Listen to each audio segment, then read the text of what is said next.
there is a way of doing proxemics in the Peircean fashion.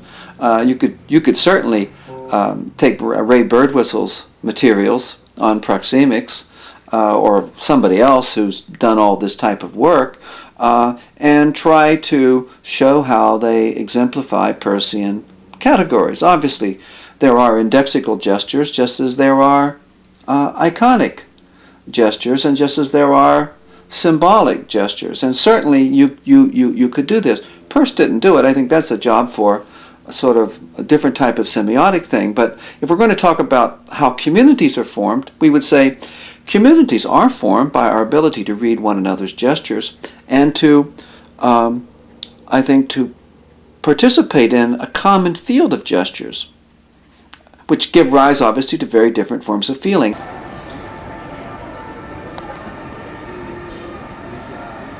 Oh, exactly. The inscribing hand, the caressing hand, the minatory hand, right? The molding hand, the carving hand, the blocking hand. All of those things are obviously prefigured, prefigurements of meaning, literally prefigurements. In a certain sense, speech is a kind of prestidigitation. I mean, to make a pun here, right?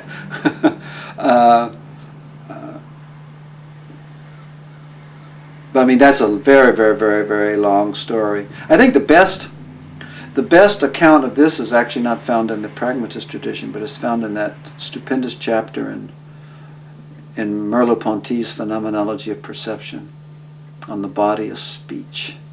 I think that is kind of immortal account of language emerging out of the matrix of the original gestural matrix of life, the deep intentionality that comes from being a self-moving body in physical and social and psychological space. I think that what Merleau-Ponty says there is just so unbelievably deep and wonderful, and it has the kind of utter precision of the best type of poetry.